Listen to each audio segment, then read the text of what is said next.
Hi friends, Maran வீரா சீரியலை பற்றி தான் நம்ம இந்த வீடியோக்குள்ளே பார்க்க போகிறோம். வாங்க நம்ம வீடியோக்குள்ளே போகலாம். ராகவையும் கண்மணி காப்பாற்றணும் அப்படின்னு சொல்லிட்டு மாறனும் வீராவும் அவங்க வராங்க. ஆனாலும் அவங்க விஜய் போட்ட சதித்திட்டத்தில் ராகவ் சிக்கிருதாங்க. அந்த லாரிக்காரங்க ராகவ் வண்டியை இடிச்சிடவும் ராகவ் அப்படியே விழுந்துருதாங்க. அப்போ கண்மணி மாறன் வீரா எல்லாரும் அலறி அடித்து ஓடி வராங்க. ராகவ் தூங்குன மாதிரி இருக்கவும் இதை பார்த்ததுமே 3 ஹவர் கதற ஆரம்பிச்சிருந்தாங்க.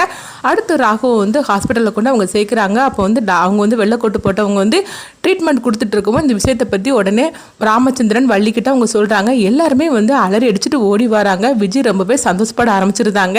நம்ம நினச்ச மாதிரிக்கே நடக்க ஆரம்பிச்சிருச்சுதா, அவங்க 2 டிக்கெட்டையும் சோலி முடிச்சாச்சு அப்படின்னு சொல்லிட்டு சந்தோஷப்பட்டு இருக்கவும், அடுத்து பார்த்தோம்னா எல்லாருமே அழுதுகிட்டு இங்கே வரவும், அப்போ பார்த்தோம்னா மாறா என்னடா ஆச்சுது அப்படின்னு சொல்லிக்கிட்டு வள்ளி அழுதுகிட்டு வராங்க. அப்போ நடந்ததை சொல்கிறாங்க. இதை கேட்டதுமே வள்ளி துடிச்சு போயிருந்தாங்க. அப்போ விஜய் வந்திருந்தாங்க. ஐயோ ராகவ மச்சானுக்கு என்ன ஆச்சு அப்படின்னு சொல்லி கேட்டுட்டு வரவும், கண்மணி அங்கே நிற்கிறத பார்த்துட்டு விஜய் அதிர்ச்சி அடைகிறாங்க. இவளுக்கு ஒன்றும் அடிபடலையே, இவன் நல்லா தானே இருக்கிறா, இவன் இப்படி தப்பிச்சிட்டா அப்படின்னு சொல்லிட்டு விஜய் பார்க்குறாங்க. என்ன கண்மணி அக்கா உங்களுக்கு எதுவும் ஆகலையா அப்படின்னு சொல்லி கேட்கும் போது உடனே விஜயும் மாறனும் அப்படியே முறைச்சு பார்த்துட்டு இருக்கிறாங்க. கண்மணி எரிச்சலோடு இருந்துட்டு இருக்கிறாங்க. உடனே ஐயோ என்னுடைய ராகவ மச்சானுக்கு என்னாச்சு அப்படின்னு சொல்லிட்டு விஜய் அழுது எடுத்து நாடகம் போட்டுட்டு இருக்கிறாங்க. அப்போ வெள்ளைக்கோட்டு போட்டவங்க வரவும் உடனே என்னாச்சு அப்படின்னு சொல்லிட்டு எல்லாரும் கேட்கும்போது, ஒன்றும் பிரச்சனை இல்லை, அவர் உயிர் பழிச்சிட்டாரு, இன்னும் கொஞ்ச நேரத்தில் கண் முழிச்சிருவாரு, ஒன்றும் நீங்கள் பயப்பட வேண்டாம் அப்படின்னு சொல்லவும், இது கெட்டதுமே எல்லாரும் கொஞ்சம் சந்தோஷப்பட ஆரம்பிச்சிட்டாங்க. அப்போ கண்மணி சொல்கிறாங்க, அதாவது அவருக்கு ஒன்றும் பிரச்சனை இல்லை அப்படின்னு சொல்லி கேட்கும்போது, ஒன்றும் பிரச்சனை இல்லைம்மா அப்படின்னு சொல்லவும், அப்போ கண்மணி கொஞ்சம் சந்தோஷப்பட ஆரம்பிச்சிட்டாங்க, கொஞ்சம் நிம்மதியாக இருக்கிறாங்க. அடுத்தங்க பார்த்தோம்னா வள்ளி மாறன் கிட்ட கேட்குறாங்க. ஆமாம் மாறா, நீ காலையில் உனக்கு இந்த விஷயத்தை பற்றி எப்படி தெரியும், அதாவது ராகவும் கண்மணியும் காரில் போயிட்டாங்களா அப்படின்னு சொல்லிட்டு நீ ரொம்பவே பதட்டத்தோடு வந்தியே, அப்போ இந்த மாதிரிக்கு நடக்க போகிறதுன்னு சொல்லிட்டு உனக்கு முன்கூட்டியே தெரிஞ்சிருச்சா அப்படின்னு வள்ளி கேட்கவும், இது கெட்டதுமே விஜய் அதிர்ச்சி அடைகிறாங்க. என்னது நம்ம போட்ட திட்டது இவனுக்கு இப்படி தெரிஞ்சு போச்சு அப்படின்னு சொல்லிட்டு அதிர்ச்சியோடு இருக்கவும், உடனே மாறனும் வீராவும் விஜயை பார்க்குறாங்க. ஐயோ வள்ளியை வேற இப்போ வர நிலமை புரியாமல் விஜய் முன்னாடி இப்படி கேட்டுட்டு இருக்காங்க அப்படின்னு சொல்லிட்டு வீரா நினைக்கவும், அப்போ மாறன் சொல்லியிருந்தாங்க, அதெல்லாம் ஒன்றும் இல்லத்த, எனக்கு ஏதோ தப்பு நடக்க போகுதுன்னு தெரிஞ்சிச்சு, அதனால தான் நீங்கள் எல்லாம் எப்படி இருக்கிறீங்க என்ன அப்படின்னு சொல்லிட்டு நான் கேட்டுட்டு வந்தேன், வேற ஒன்றும் கிடையாது அப்படின்னு மாறனும் எவ்வளவோ சமாளிக்கிறாங்க. ஆனாலும் வள்ளி துருவி துருவி கேட்டுட்டு இருக்கிறாங்க. இல்லை மாறா, உனக்கு ஏதோ ஒன்று தெரிஞ்சிருக்குது, நீ ஏன் என்கிட்ட சொல்ல மறைக்கிற, நீ சொல்லுடா, உனக்கு இந்த மாதிரி நடக்க போகுதுன்னு முன்கூட்டியே உனக்கு எப்படியே தெரிஞ்சிருக்குது, அதனால தான் நீ பதட்டமாகி நீ வீட்டுக்கு ஓடி வந்து அப்படிங்கும்போது, அத்தை ஏன் தான் இப்படி கந்து உயிரை வாங்கிட்டு இருக்கிற, நான் அப்படிலாம் எனக்கு எப்படி தெரியும், அதெல்லாம் ஒன்றும் கிடையாது, காலையிலேருந்தே எனக்கு என்னமோ ஏதோ ஒரு தப்பு நடக்கிற மாதிரிக்கே இருந்துச்சு, நான் அதனால தான் கேட்டுட்டு வந்தேன், மற்றபடி ஒன்றும் கிடையாது அப்படின்னு மாறனும் எவ்வளோ சமாளிச்சுட்டு இருக்கிறாங்க. விஜய் வேற இருந்துகிட்டு இருக்கிற, அத்தை வேற நிலைமை தெரியாமல் இதை பற்றியே கேட்டுட்டு இருக்காங்க அப்படின்னு மாறன் எரிச்சல் அடைகிறாங்க.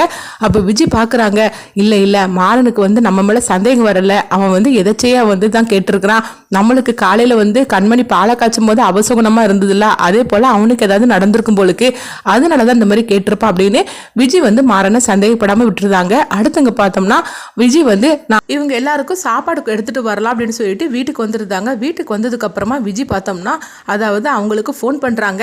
என்னடா பண்ணி வச்சிருக்கிறீங்க, அவங்க 2 பேரோட கதையை முடிக்கிறதுக்காக தானே நான் சொன்னேன், ஆனால் அங்கே 2 பேரோட கதை எந்த கதையும் முடியல, அவன் பொழைச்சிட்டா, அவளுக்கு எதுவுமே ஆகலை அப்படின்னு சொல்லவும், உடனே அவங்க சொல்கிறாங்க, இல்லை மேடம் நீங்கள் சொன்ன மாதிரிக்கே தான் நாங்கள் செஞ்சோம், ஆனால் அவர் எப்படி பொழைச்சாருன்னு தெரியல அப்படிங்கும்போது, ஆமாம் எந்த வேலையை கொடுத்தாலும் அறக்குறையாகவே செஞ்சு முடிச்சிருங்க, எதையாவது ஒன்று உருப்படியாக செஞ்சு முடிக்கிறீங்களா அப்படின்னு விஜய் கோவத்தோடு அவங்க திட்டிகிட்டு இருக்கிறாங்க. அடுத்து பார்த்தோம்னா சரி இப்போ அவங்களுக்குலாம் நம்ம சாப்பாடு எடுத்துகிட்டு போகலாம், அப்படி இல்லைன்னா நம்ம வீட்டுக்கு எதுக்காக வந்தோன்னு சொல்லிட்டு அவங்களுக்கு சந்தேகம் வரும், அதனால சாப்பாடு எடுத்துகிட்டு போகலாம் அப்படின்னு சொல்லிட்டு விஜய் சாப்பாடெல்லாம் எடுத்துகிட்டு எங்கள் ஹாஸ்பிட்டலுக்கு வராங்க. இங்கே பார்த்தோம்னா முத்துலட்சுமி இந்த விஷயம் தெரிஞ்சு அவங்க அழுதுகிட்டே வராங்க.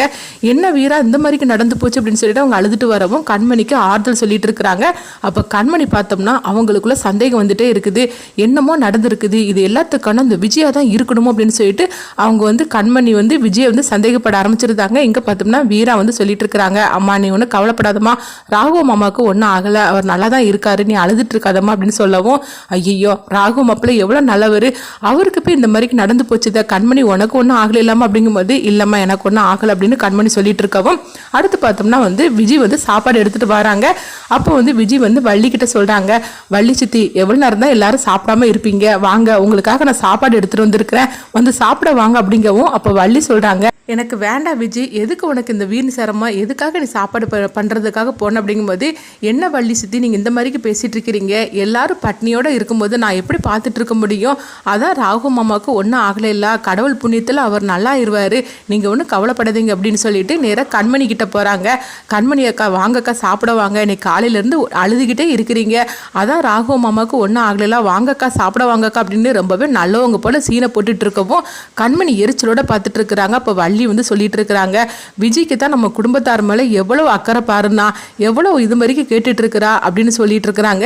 இதை பார்த்துட்டு மாறனும் வீராவும் எரிச்சலோடு இருக்கிறாங்க. அப்போ மாறன் சொல்றாங்க, இங்க பாரு வீரா, இவ பேசின வீடியோ ஆதாரம் நம்ம கிட்ட தானே இருக்குது, அதை நம்ம போட்டு காட்டலாம், போட்டு காட்டி இவளை கையும் குளமும் மாட்டி விட்டுறலாம் அப்படின்னு சொல்லும் போது அப்போ வீரா சொல்றாங்க, இல்ல மாறா, இப்போ மட்டும் நம்ம போட்டு காட்டணும்னு வச்சுக்கோயேன், கண்டிப்பா அவன் வந்து நடிக்கிற நடிப்புல யாருமே நம்ம சொல்றதை நம்ப மாட்டாங்க, ஏன் நம்மளே கூட இந்த மாதிரிக்கெல்லாம் வந்து யாரையாவது விட்டு பேச வச்சு இவன் மேல பழிய போட்டனு கூட இவன் நம்ம மேலேயே வந்து நாடகத்தை திருப்பி விட்டுருவா, அதனால இவளை கையும் குளமா தான் பிடிக்கணும், அடுத்து என்ன திட்டம்லாம் போட்டிருக்கான்னு சொல்லிட்டு நம்ம இவளை கையும் கழுவாமல் தான் வள்ளியம்மாட்டையும் மாமாக்கிட்டையும் நம்ம வந்து சிக்க வைக்கணும். இப்போ இதெல்லாம் நான் சொன்னோம்னா கண்டிப்பாக வந்து யாருமே நம்ப மாட்டாங்க, மாமாவுக்கும் வள்ளியம்மாவுக்கும் நம்ம மேலே தான் இன்னும் கோவம் ஜாஸ்தியாக வரும், இதை வந்து விஜய் வந்து பயன்படுத்திக்கிடுவோம் அப்படின்னு சொல்லவும் உடனே மாறன் சொல்கிறாங்க, ஆமாம் வீரா, நீ சொல்கிறதுலாம் கரெக்டு தான், இவ இருக்கால எப்படிலாம் திட்டம் போட்டுட்டு நல்லவ மாதிரிக்கு பாரு, ஒவ்வொருத்தரையும் சாப்பிட கூப்பிட்டுட்டு இருக்கிறா, இவ கொண்டுட்டு வந்த சாப்பாடை கூட சாப்பிடக்கூடாது, அதை கூட இல்லை எதுலையாவது கலந்து கொண்டுட்டு வந்திருப்பா அப்படின்னு சொல்லவும் அடுத்து பார்த்தோம்னா மாறன் கிட்ட வராங்க.